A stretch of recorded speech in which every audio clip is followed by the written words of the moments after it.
Good morning. Good morning. And welcome to all of you. Hello and happy, isn't it supposed to be starting to be spring now? Happy Imbolc Day. Well, for us, this is our service. So with our first snow of the season, our first real snow of the season, still lingering, I can see it out the windows and I love it. It may feel odd to be celebrating the beginnings of spring. However, the fact is that the sun is still moving higher in the sky and the days are lengthening a little bit as every day goes by, snow or no snow. I am the Reverend Dr. Nancy Hitt, Donna Johnston, and Linda Neuro, and I together welcome you to our Imbolc service. Our program rests on principle number 7, respect for the interdependent web of all existence, of which we are a part, and source 6, spiritual teachings of earth-centered traditions which celebrate the sacred circle of life and instruct us to live in harmony with the rhythms of nature. We hope today's program will enrich your experience and understanding of both ancient and modern ways of engaging with spring. Our thanks today to everyone who is helping with our service, to Michelle Poyani and Adia, who are our greeters and candle passer-outers, Dana Sanford, who is monitoring our sound system, and Steve Poyani, our videographer. We welcome all visitors to our service, whether you are here in our sanctuary now or joining us later online for our video version of the service. If you have questions or comments to share, please email me at ministeruuwc@gmail.com. And if you're here in the sanctuary and have a question or a comment, and you don't even have to be new to do that, my contact info is on the back of your bulletin. Here are this week's announcements. If you are interested in attending the UUA General Assembly in Portland, Oregon in June of this year, please speak to both myself and Judy Deutsch. You have to get us together, and we promise to try and cooperate with that. You will need to fill out an application if you would like to apply for financial support from the congregation to defray the costs of the event. Judy has these forms with her today, and they must be returned by next Sunday, February 13th. I know that's a small window, but we are trying to coordinate deadlines from several other different agencies, and we are not in control of them. So that's what it turned out to be. Nancy, does that include online, people who want to do it online? If you want funding for any part of registration or to defray costs of any sort, yes, you need an application, which then goes to the endowment committee, who is in charge of processing applications and dispersing funds. She was asking, can it be done online? No, she wasn't. Were you? No. No. She was asking about online registration. Sorry. And the answer to your question, Melinda, is no.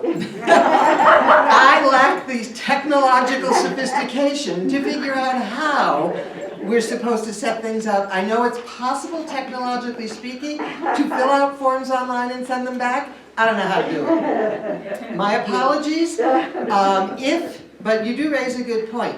If you're not going to be able to be here next Sunday to return a form to Judy, email her the information. You know, you don't have to worry about filling in GA and all that stuff, but at least email her the other information, which asks about your purpose in going, the amount of funds you're requesting, and those sorts of things, so that she can bring that with her to the endowment committee's meeting. Any other questions? Yes, Judy? Should people be told now my email address in case they don't have the directory? revjd@aol.com.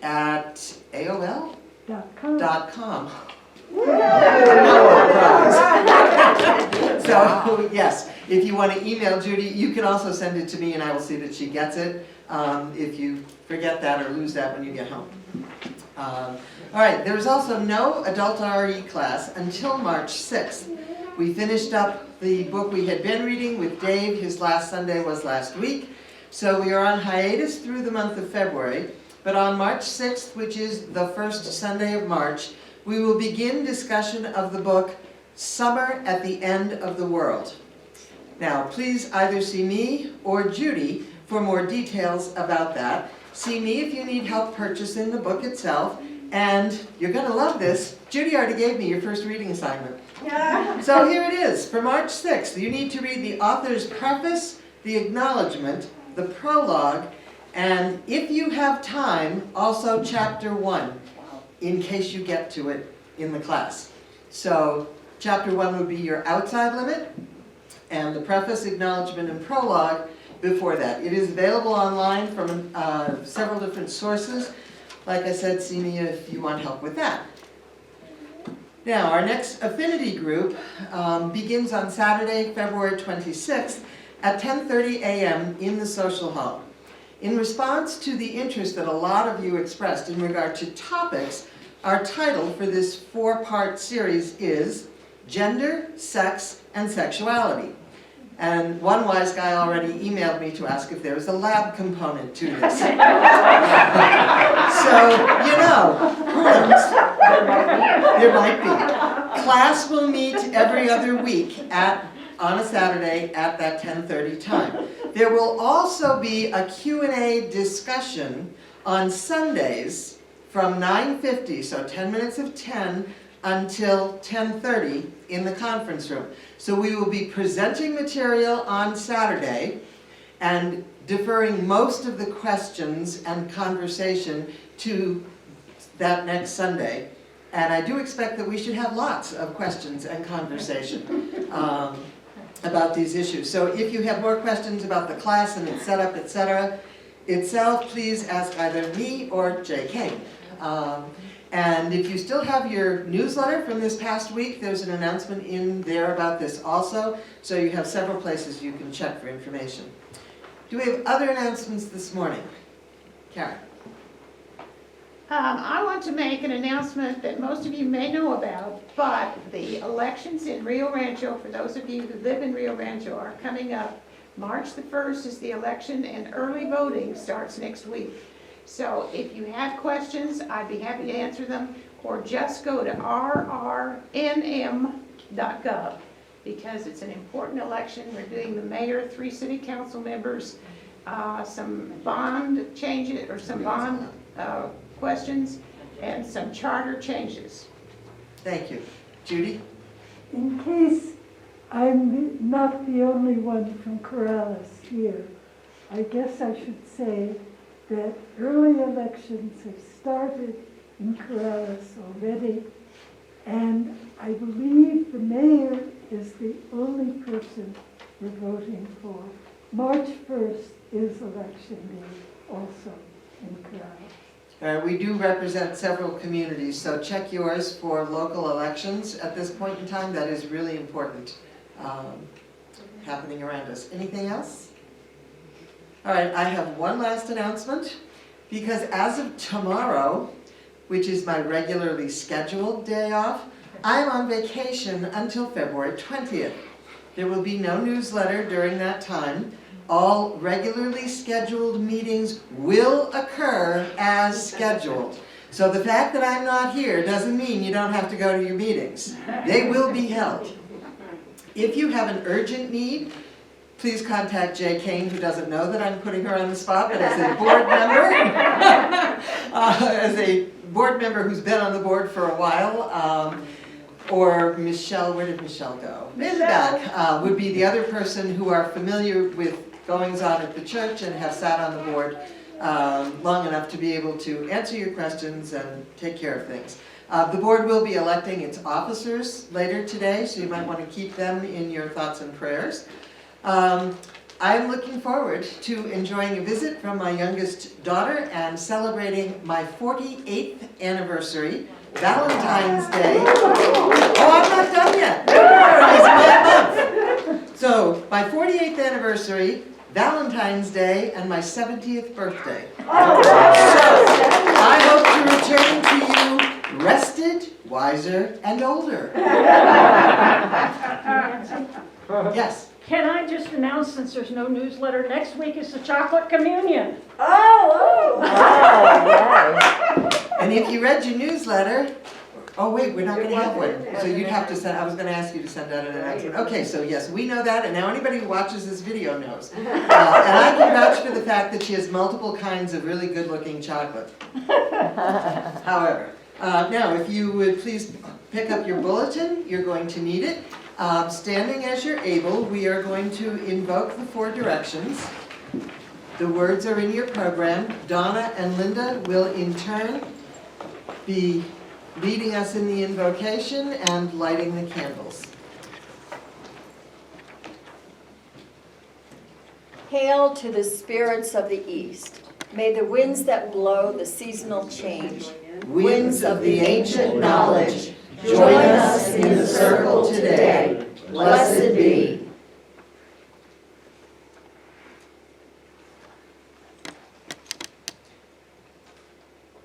Hail to the spirits of the south, flame of the forge and the hearth fire, the fires of renewal, warmth and friendship. Join us in our circle today. Blessed be. Hail to the spirits of the west, The waters of emotion, the snow and streams that begin to melt, the water that cleanses and purifies us. Join us in our circle today. Blessed be.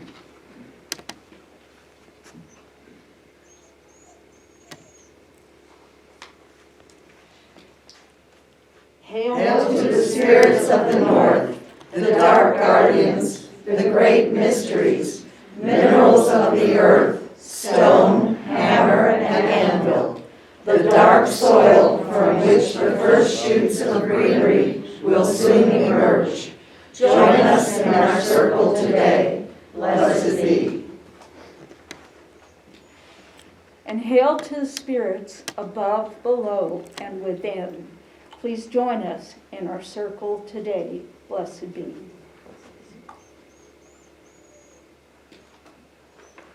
Now, if you will join me as our chalice is lit. May our chalice flame open our hearts and minds to the newness of spring. Shalom. And let us affirm our aspirations together. Life is a gift. We gather in community to celebrate the glories and the mysteries of this great gift. In the light of truth and in the warmth of love, we gather to seek, to sustain, and to share. Love is the doctrine of this congregation. The quest for truth is our sacrament, and service is our prayer. To dwell together in peace, to seek knowledge and freedom, to serve others in community, to the end that all souls grow into harmony with creation. Thus do we covenant with one another. Shalom. And now if you would pick up your hymnal and turn to number 268.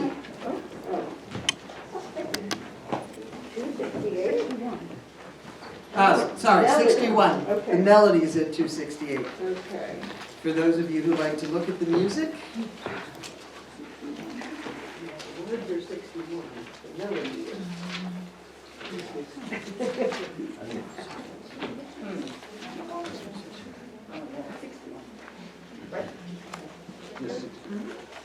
So we're at number 61, Lo, the earth awakes again, which has to sound like spring. Yes? Yes. Okay. There you go. And forgive me, we are a cappella, but it's a joyful noise we're after, and that we can do. Lo, the earth awakes again, alleluia, from the winter's bond and pain, alleluia, bring relief and flower and spray, alleluia, to adorn this happy day.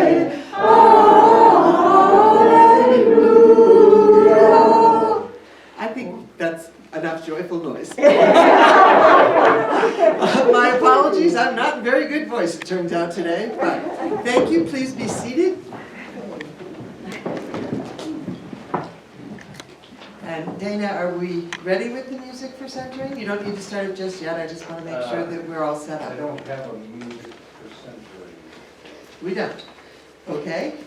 I think Donna's on that. So in the meantime, if you want to put down whatever you're holding, sit back in your pew and get as comfortable as you can be. Uncross your ankles, your knees, your wrists. Close your eyes if you're comfortable doing so. Or choose a focal point and let your gaze go soft. Focus on your breathing and let the music carry you.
Begin to refocus on your breathing.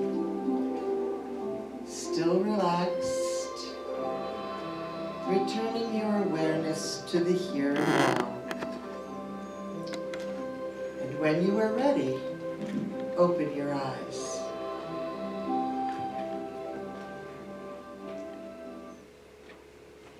Shalom.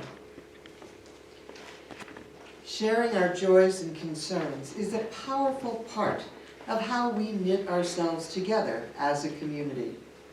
Our joys lift all of our spirits, and our concerns draw us together in care for one another. We will light a candle for each one as they are offered here.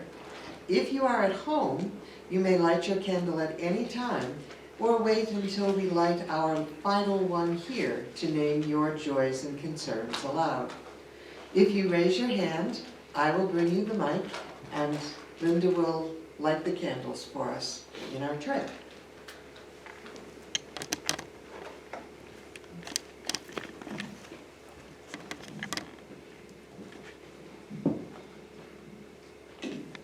Yes, some of you have already received an email from me via the Social Justice Committee, but I just wanted to mention that there are shocking and very depressing laws being passed in Republican-controlled states about education, telling teachers what they can teach, how they can teach it, allowing them to be surveilled by cameras in the classroom, and dragging up that same thing they did with the anti-abortion law of letting neighbors sue neighbors, concerned members sue school boards, and even community members being allowed into the classroom to watch what teachers are doing.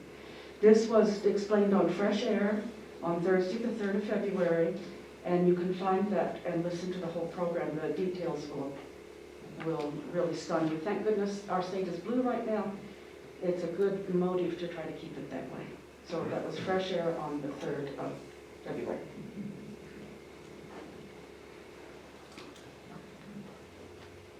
Thank you.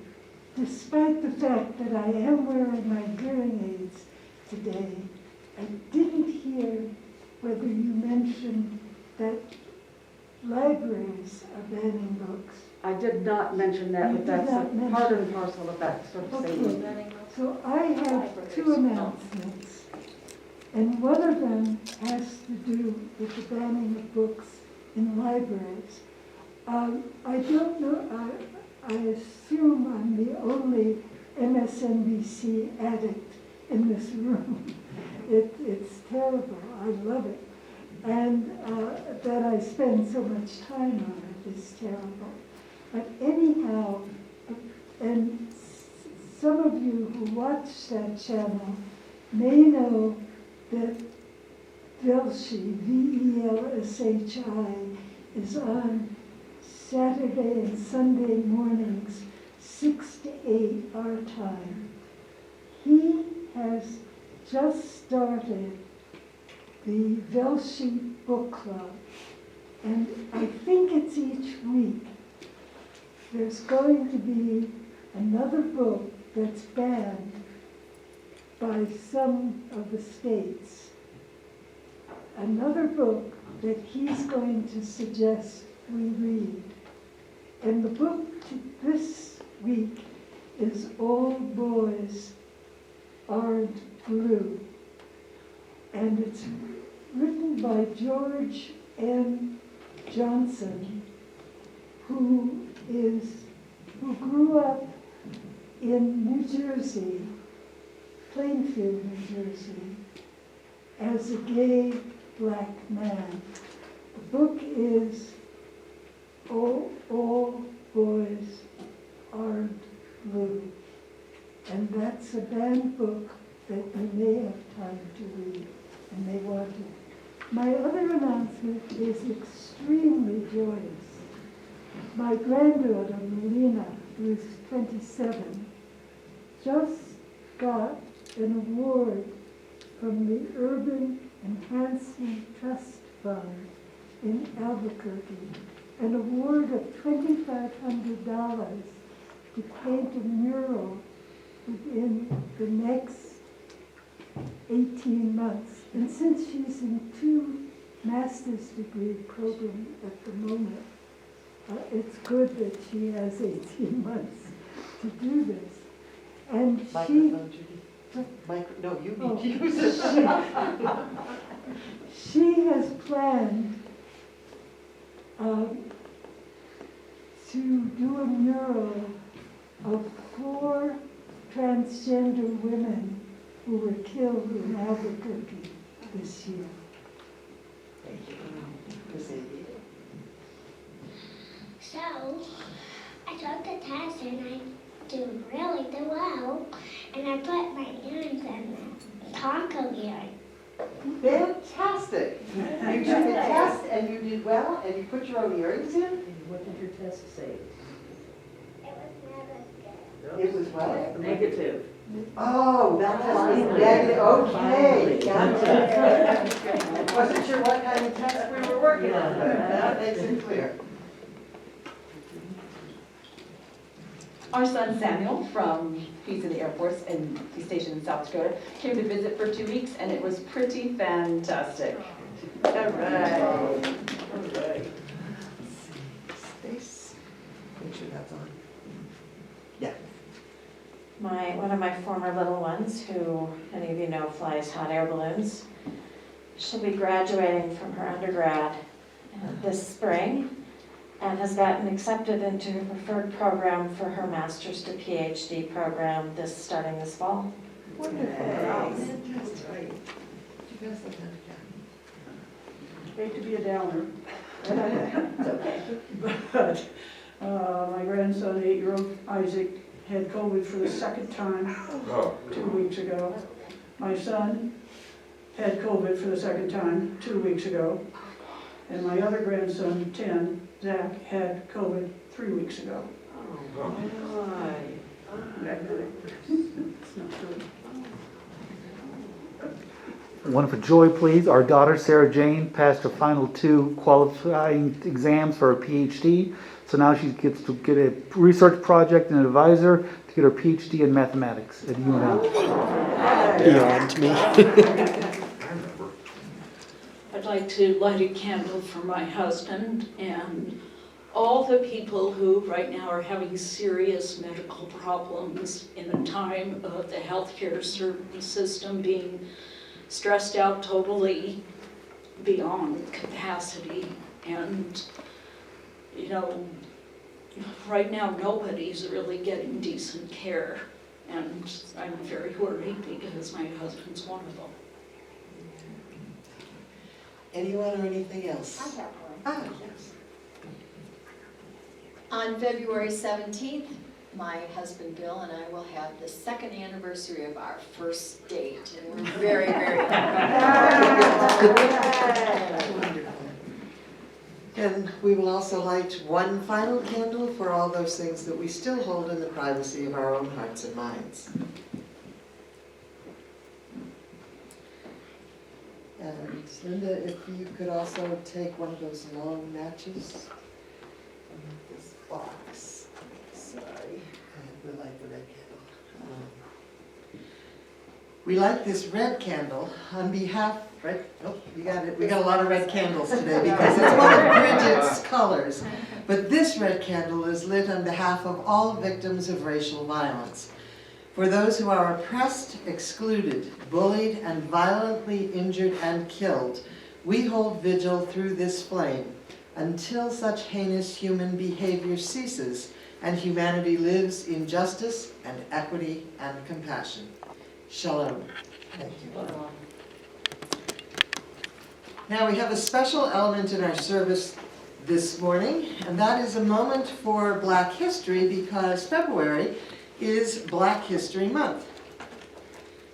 And so I'm going to read to you the story of Rebecca Lee Crumpler, as told by Joan Potter and Constance Claytor in their book, African Americans Who Were First. Early in her life, Rebecca Lee Crumpler decided that she wanted to, quote, be in a position to relieve the suffering of others. Rebecca was inspired by her aunt, who raised her after she was born in 1833. Rebecca's aunt gave medical care to the people in her community, and Rebecca wanted to follow in her footsteps. When she was 19, she started working as a nurse in Massachusetts. The people she worked for encouraged her to continue her medical education. And at the age of 26, she entered New England Medical College in Boston. She was awarded a Doctorate of Medicine degree in 1864 and was the first African American woman in the United States to earn a medical degree. When the Civil War ended, Dr. Crumpler returned to Richmond, Virginia, the city of her birth. There she provided medical care to the newly freed slaves. After years as a successful doctor in Richmond, she went back to Boston. In 1883, she published a book on a subject to which she had dedicated her life, health care for women and children. At a time when almost all doctors were men, Rebecca Lee Crumpler was an inspiration for women, and especially African American women who wanted to enter the medical profession. So all hail Rebecca. Now, although Bram is not able to be with us this morning, she sent us in teeny tiny font a moment for our animal ministry moment. So I'm going to share this with you on her behalf. A king had taken a wild fox, tamed it, and trained it to do all sorts of tricks. One day, mistaking the king's fox for a wild one, a man killed it. The king was very angry and ordered the man's arrest. He was sentenced to death unless he could produce a fox of equal skill and intelligence. A wild fox came to Bridget, seeking shelter from hunters. She took it to the king, where it performed with equal skill to the dead fox. The king was delighted and released the man. Soon after, the wily fox escaped and returned to its wild state. And our moment for all ages today is titled The Groundhog, Herald of Spring. Now, I'm going to assume that many of us, if not most of us, are familiar with the legend of Groundhog Day and the antics of Punxsutawney Phil. Phil comes from a long line of animal heralds of spring. Down through time, people have relied on the behavior of animals to alert them to changes in the seasons. From woolly bear caterpillars, to badgers, to groundhogs, to bears, big ones, and likely many more different creatures, people have paid close attention to correlations between animal behavior and the weather. In our time, such signs of the season are often regarded as quaint events that offer an opportunity for people to gather and to celebrate. Pre-pandemic, Punxsutawney Phil used to have as many as 10,000 people gather to see if he saw his shadow or not. And if you think that's a lot, after the movie Groundhog Day came out, the figure rose to 40,000. That is a big audience for a reclusive rodent to face. A huge responsibility to live up to. So why do we put all this pressure on these creatures? Well, back in the day when most people were far more closely tied to the earth than we are, people needed to know what to expect from the weather so that they had some idea of how to ration their food stores. A variety of beliefs sprang up. Many areas of the globe have one version of such a tradition or another. The United States traces its tradition back to the Pennsylvania Dutch immigrants from Germany. Dutch was really Deutsch, but things morph. In Germany, it was the badger, whose behavior indicated the return, or not, of spring. And when the Germans got here, the woodchuck, aka the groundhog, was prevalent, and guess what? Badgers were not. So the woodchuck graciously filled the gap. The actual term groundhog is based on the poor pronunciation, which I'm not even going to attempt, of the German name for the animal. But if you don't speak German and you try to pronounce it, it comes out kind of like groundhog, and that's the name that stuck. The legend of the creature's magic prognostic skills spread, and people embraced the tradition all the way up into Canada, observing the day to see if the groundhog saw its shadow on February 2nd. Basically, as we all know, if it's a sunny day on the morning of February 2nd, the groundhog will see his shadow and run back into his burrow, signaling 6 more weeks of winter. However, if the day is gray, the groundhog stayed out to forage, heralding the arrival of spring. People rationed their supplies and planned for planting that year's crops accordingly. That was back in the day when all groundhogs were wild and lived freely. In more recent times, our human desire to control events and our greed at marketing them for profit, and who came up with the idea of marketing a groundhog for profit is just beyond me. But anyway, it has resulted in groundhogs being kept in captivity and, quotes, aroused from hibernation on February 2nd so that people could celebrate. Now, unfortunately, the groundhogs have very little to celebrate. And a few officials have also discovered to their dismay that the groundhog is not without self-defense. Despite wearing heavy leather gloves to handle the groundhog, fingers have been bitten, ears have been bitten, and the groundhogs have proved somewhat hostile to handle. And I gotta ask you, who can blame them? Although the species does wake from hibernating sometime around February 2nd, there is no set time for that. They are not clocks. Being rudely awakened and handled by unskilled people after a long hibernation might make any creature a little cranky. Unfortunately, in 2014, Mayor de Blasio dropped the groundhog he was attempting to hold, and it later died of internal injuries.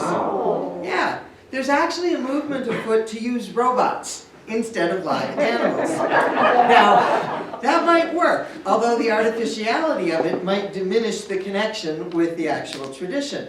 But it would definitely be a whole lot safer for real groundhogs. A better suggestion might be for people to stop trying to trap and control them in cages for our own amusement, and instead get back in touch with nature by waiting for them to appear spontaneously in the wild. Not as convenient for us, perhaps, but life-saving for groundhogs. Whatever way we mark the tradition, it heralds the bare beginnings of spring, and it happens snow or no snow, just like the rising sun. Shalom. Now, switching gears just a little bit, your gifts of love and commitment are needed in every season of the year. There is a sense in which what is given now is like the unopened buds of spring, a promise for new life that will grow and bloom in our future. We thank you for all that you offer, your time, your talent, and your treasure. Does anyone need the basket? Adia, right down here, Karen would like it. And on the other side of the aisle, there you go. Anyone else need the basket? Up, down front. Okay, come on. There you go. And if you just, from your seats, join me in our customary chorus. From you I receive, to you I give, together we share, and from this we live. Thank you.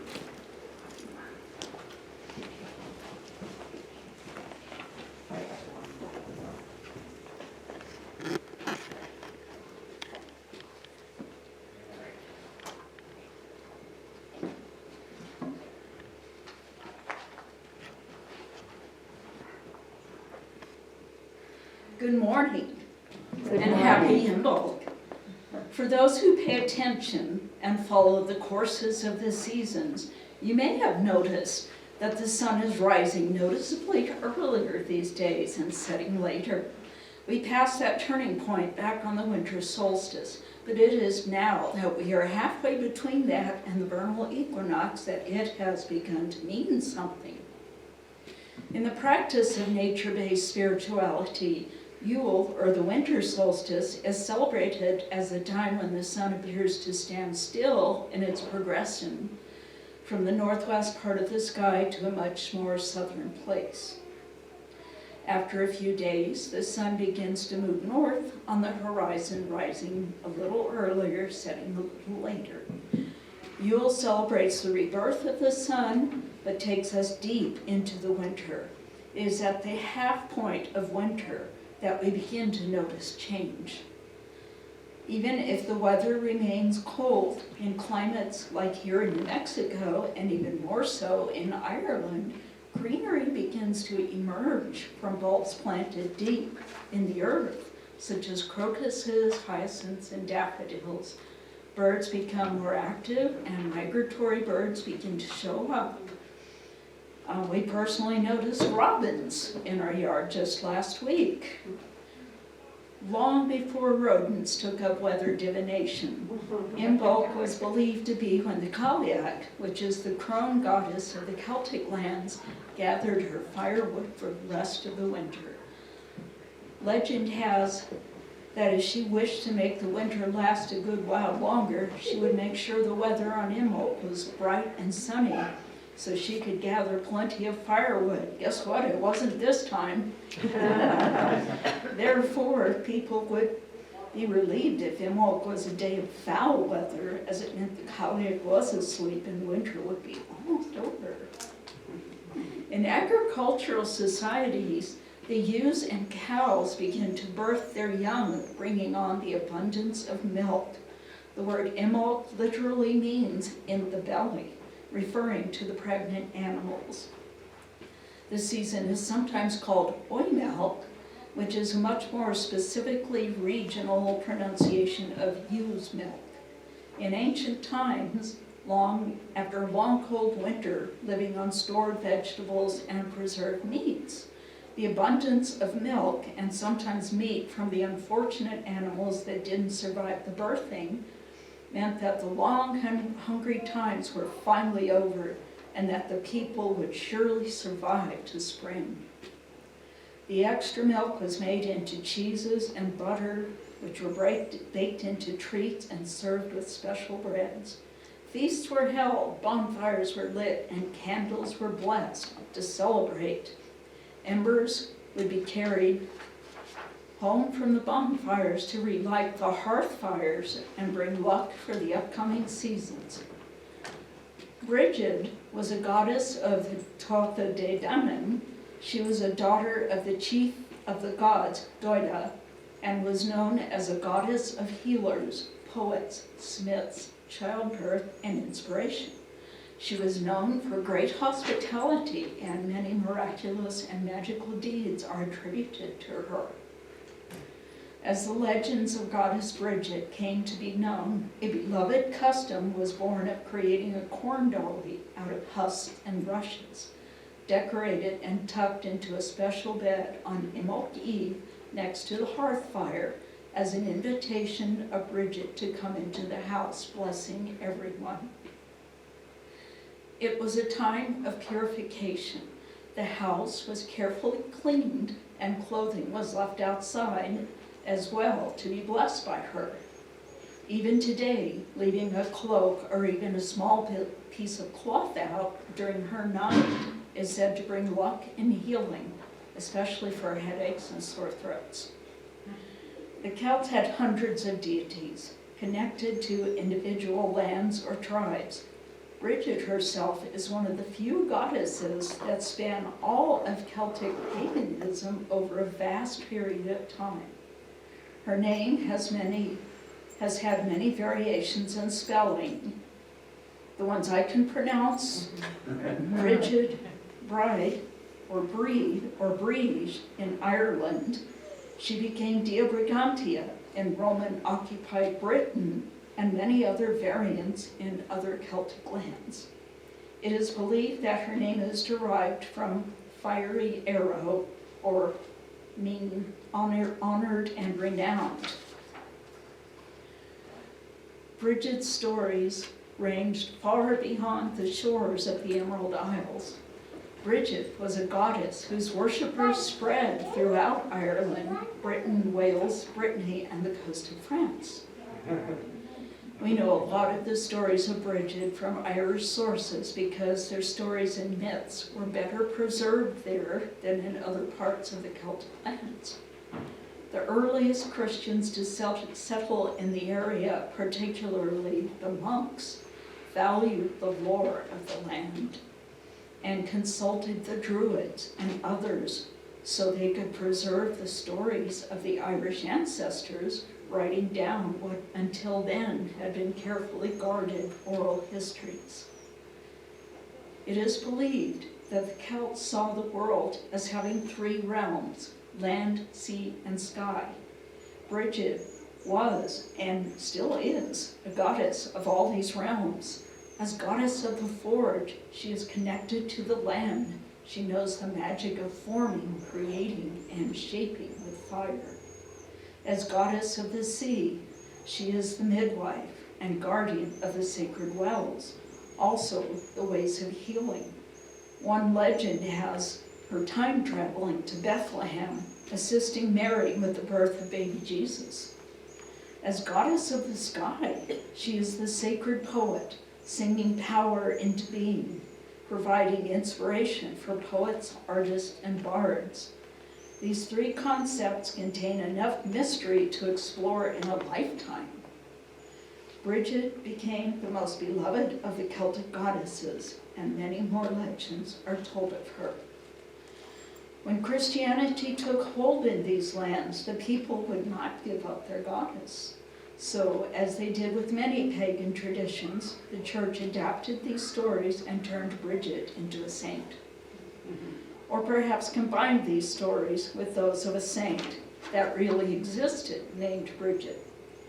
Many of the stories attributed to the goddess and the saint are so similar that it remains in dispute which one really existed, or both, even whether it was Goddess Bridget or Saint Bridget that time traveled to the manger in Bethlehem.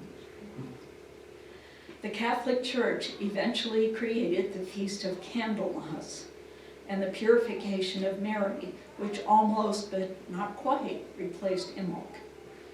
The country folks simply combined them. If you ask the Irish, though, there is no doubt in their minds that both were real. Saint Bridget was born of a noble father and a slave mother, and was sold along with her mother to a Druid, whom she later converted to Christianity. On being set free, she returned to her father, who tried to marry her to the King of Ulster. Impressed by her piety, the king removed her from parental control. Even at a very young age, she would freely share her wealthy father's food resources with the poor.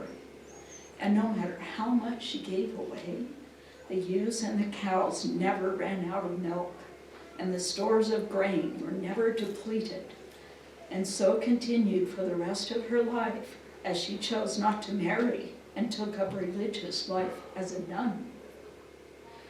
One of the more commonly told stories is of Saint Bridget asking the king for land. She told the king that the place where she stood was the perfect spot for a convent. It was beside a forest where the members could collect firewood and berries. There was a lake nearby that would provide water, and the land was fertile. The king laughed at her and refused to give her any land. After a short prayer, she smiled at the king and said, "Would you give me as much land as my cloak will cover?" The king thought that she was joking and agreed. She told 4 of her sisters to take up the cloak, but instead of laying it flat on the turf, each sister, with face turned to a different point of the compass, began to run swiftly, the cloth again growing in all directions. The cloak began to cover many acres of land. "Oh, Bridget," said the frightened king, "what are you about?" "I am, or rather my cloak is about covering your whole province to punish you for your stinginess to the poor." "Call your maidens back," he replied. "I will give you a decent plot of land." The saint was persuaded, and if the king held his purse strings tight in future, she had only to allude to her cloak to bring him to reason. Soon afterwards, the king became Christian, began to help the poor, and commissioned the building of the convent. She did indeed found the first monastery in that region, which was for men and women. As abbess, she actually ranked higher than the male abbot, and according to some sources, even became a bishop. Something that I have come to love about Bridget is her many miracles involving ale. Indeed, she was known for her wonderful brews, but many stories exist of her endless hospitality, miraculously turning water, including even her bath water, into the tastiest of ale. One Easter, Bridget wanted to brew ale for the churches around her. That year, there was little corn available in Meath, and Bridget had only 1 sieve of malt. Despite this, she was able to brew enough ale to supply 17 churches for 11 days. After Eastertide, 2 women brought her a bucket of water. Bridget said, "The virgin sun knows that there is good ale here," and the water changed into ale. In the 10th century, this text was ascribed to Bridget.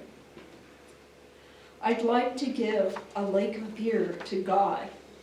I'd love the heavenly host to be tippling for all eternity. I'd love the men and women of heaven to be with me, to dance and sing if they wanted. I'd give for their use vats of suffering, white cups of love I'd give them with a heart and a half, sweet pitchers of mercy I'd offer to everyone. I'd make heaven cheerful because the happy heart is true. I'd make the people contented for their own sake. I'd like Jesus to be there too. I'd like the people of heaven to gather from all around. I'd give a special welcome to women, the 3 Marys of great renown. I'd sit with the men, the women of God, there by the lake of beer. We'd drink good health forever, and every drop would be a prayer." What's not to like about that? A sacred fire burned in Kildare, reaching back into pre-Christian times, tended by priestesses that gathered on the hill of Kildare in ritual. They would invoke Goddess Bridget to protect their herds and to provide a fruitful harvest. When St. Bridget built her monastery and church in the early 5th century in Kildare, she continued the custom of keeping the fire alight. For her and her nuns, the fire represented the new light of Christianity, which at the time fit easily with many of the ancient ways.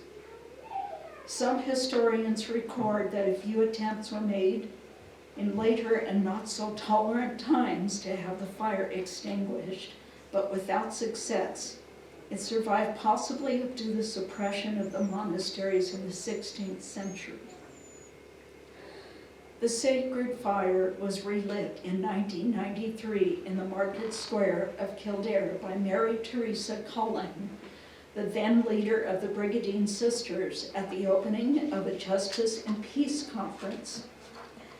Since then, the Brigadine Sisters in Kildare have tended the flames in their center, which is called Solas Bridge, which Carol Eaglehart and I had the deep privilege of visiting in 2018.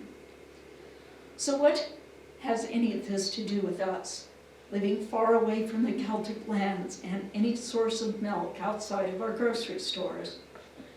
Most of us have electricity, and hearth fires and candles are not nearly as essential to most of our lives the way they used to be. For those of us living such modern lives that we take our grocery stores, central heat, and electricity for granted, the course of the seasons don't seem all that important. There is also that here in New Mexico, we sometimes seem to skip winter altogether, and the winds of spring start much too early. Yet, there is magic in taking notice of the course of the seasons, the movements of the sun, moon, and stars.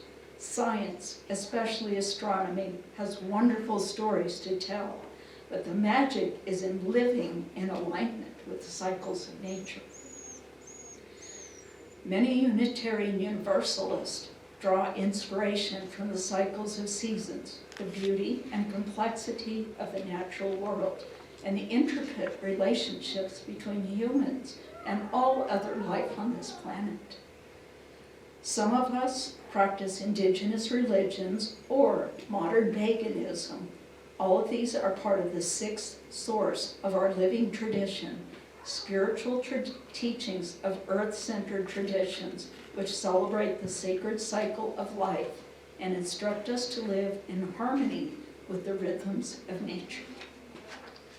Even though we UUs come from many diverse traditions, even though some of us do not believe in any kind of deity form, there is value in marking the course of the cycles that make up our days, months, and years.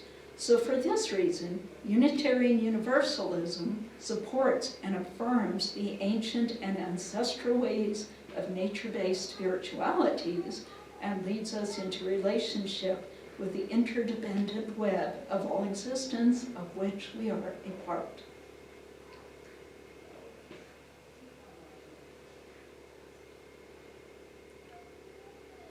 So we are going to continue the custom of lighting the fire.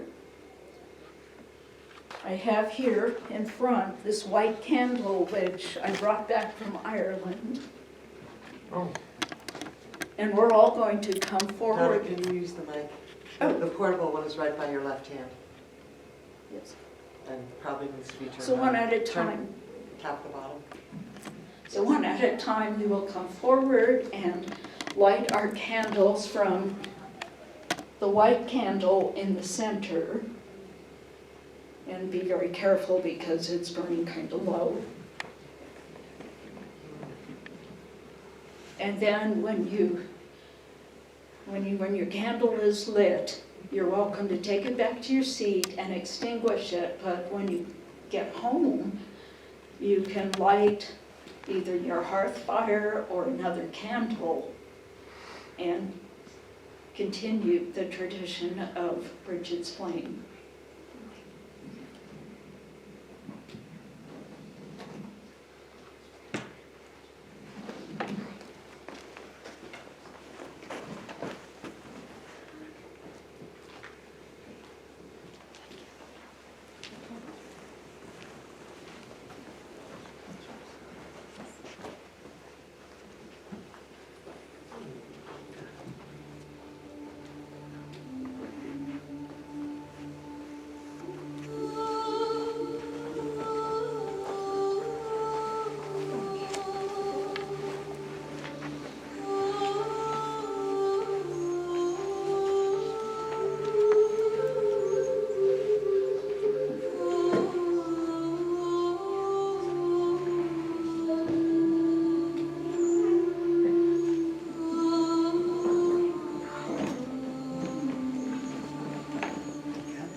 Lower that before it drips out outside.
can blow it out anytime.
Oh, okay, he's got it.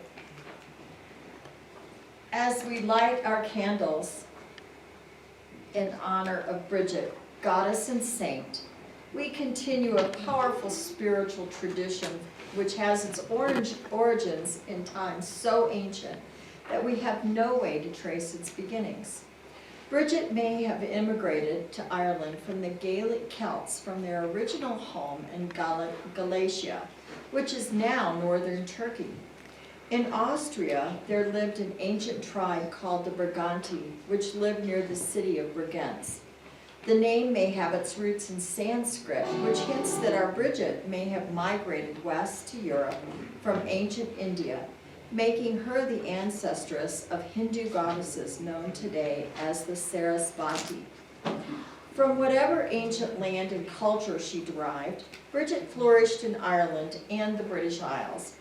Hundreds of places, wells, streams, and roads carry a version of her name.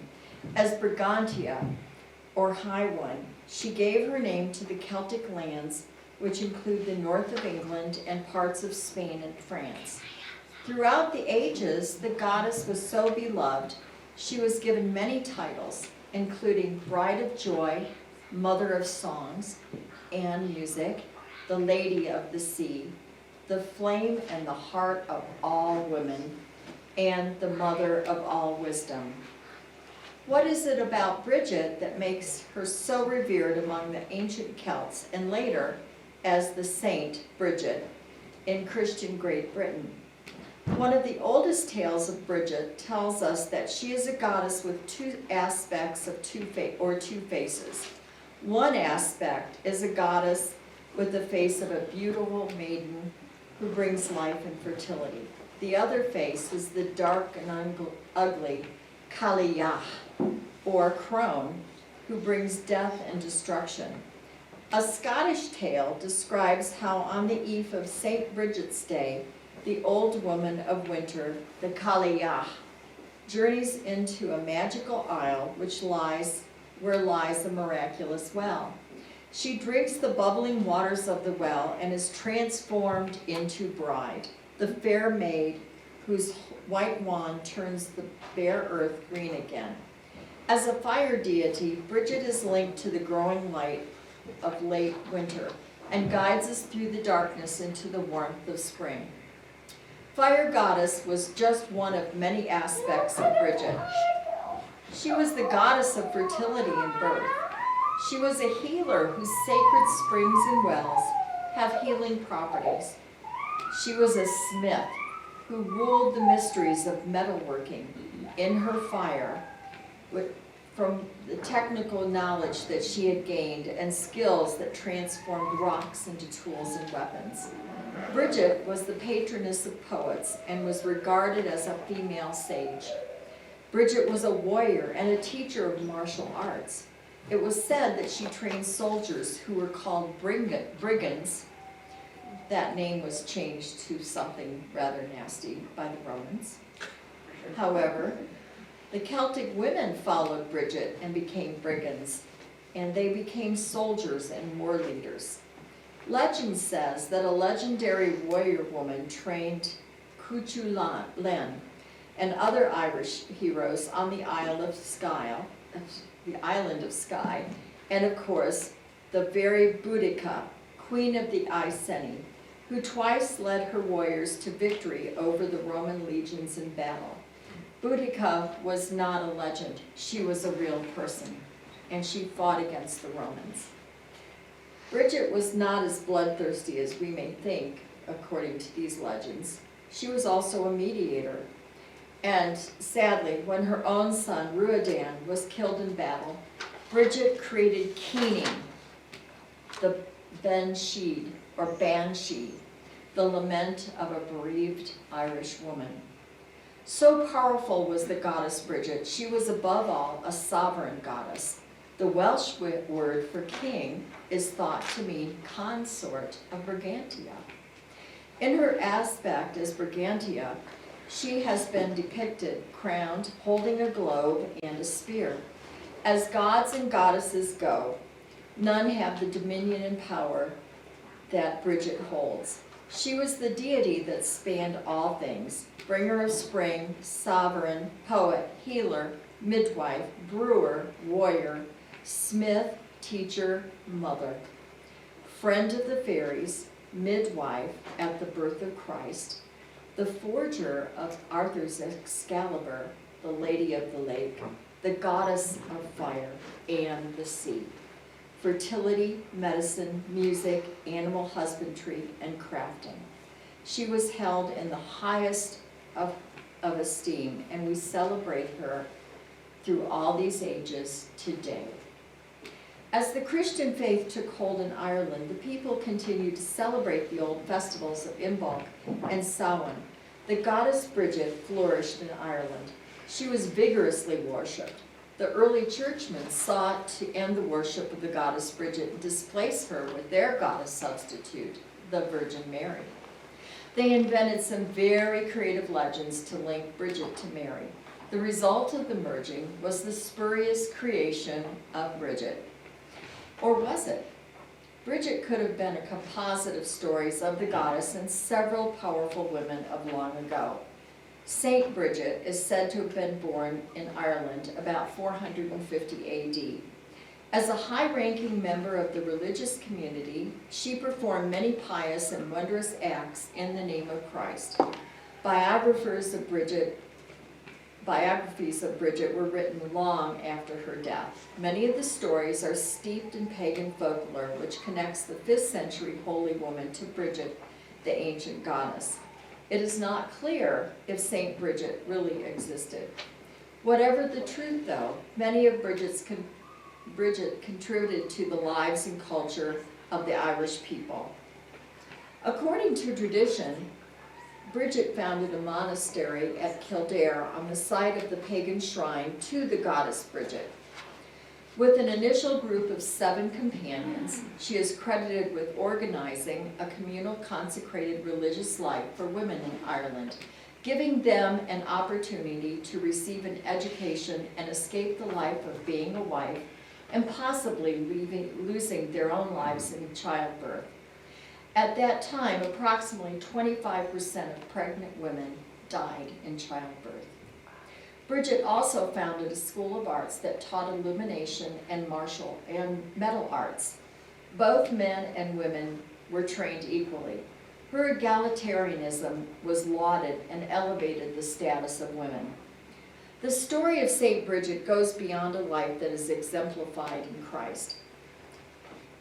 Among her many acts of piousness, compassion, charity, and healing, there were several stories of Bridget's support of women. It was said she protected a woman from being taken into slavery after the woman was falsely accused of stealing. When her companion and sister in Christ, Dar Lagdasha, ran off with a man she fancied, or nearly ran off with a man she fancied, forsaking her religious vows, Bridget forgave her and healed her burns on her feet she acquired during her adventure. Bridget healed other women with disabilities that could have left them in a terrible life situation.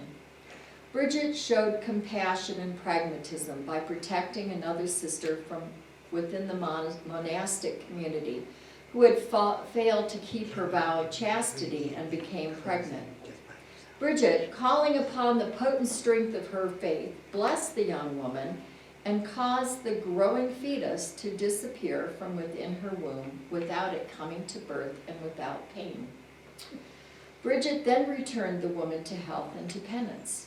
It was said that Bridget was so profoundly pious that God could not refuse her anything. No matter the origin of Bridget the goddess or Bridget the saint of Christians, she is an extraordinary archetype for women. Unlike Mary, who was a compliant woman who accepted being used to bring forth the child Jesus, and then looked on helplessly as he was crucified on the cross, Bridget took charge of life. She was a woman who does what most women do during their lives. She is all things that women are: mother, child, sister, wife, healer, counselor, manager, educator, leader. Bridget was, is, and forever shall be the power of the feminine. Thank you.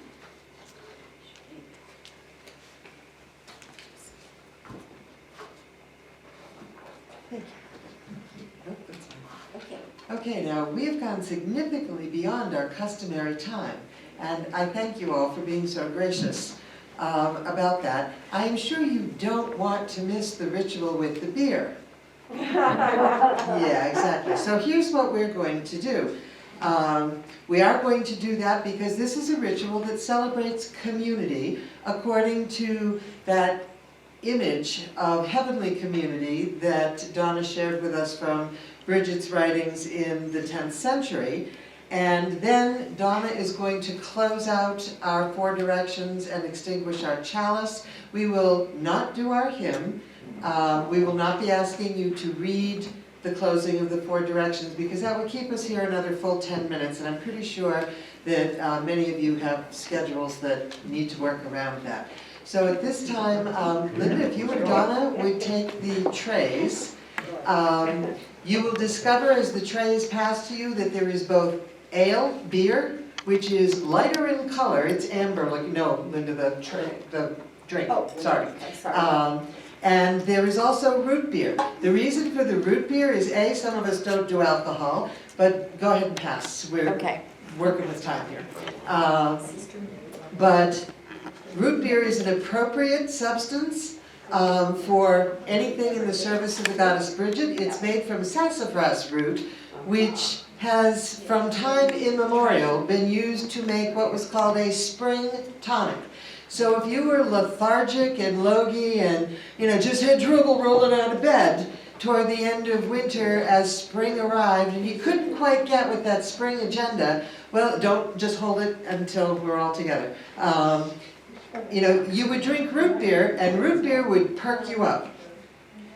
So this is a ritual of rejoicing in our community, in keeping with that heavenly community that Bridget invoked with her words. Now, I don't know if you remember them, and I am going to take the time to read them again because these are important. So as you're hearing this image from Bridget of heavenly community, think both of that and of our own spiritual community here.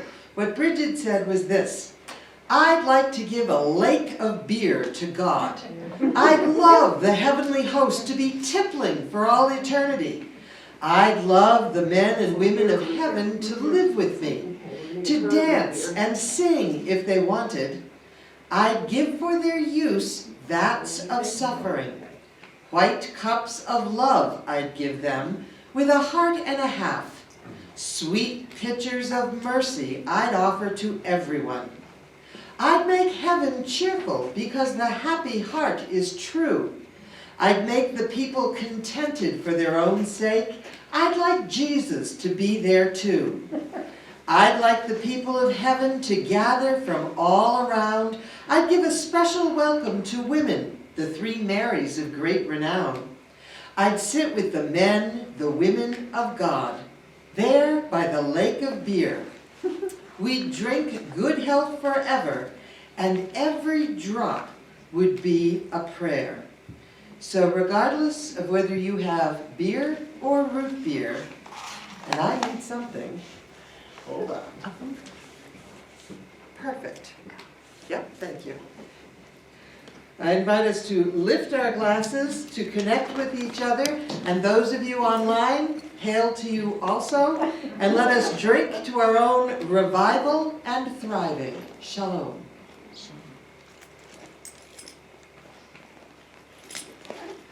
Thank you. Now, Donna, if you would close out our directions for us.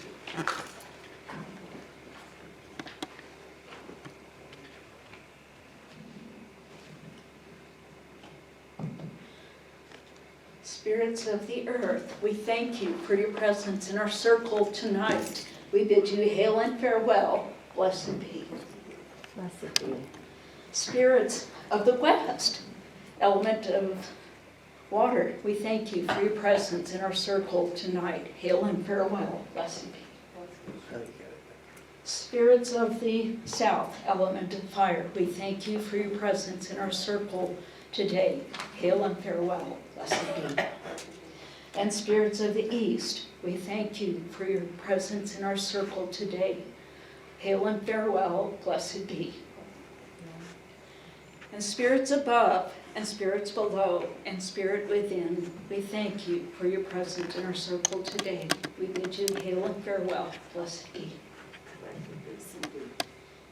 And Linda, if you could extinguish our chalice, I will read our chalice extinguishing.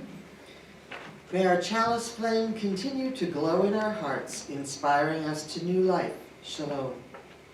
And may the gentle power of spring, budding in your life, refresh your perspective, renew your energy, and empower you to grow in glorious new ways. Shalom. Go now in peace, and thank you for your patience.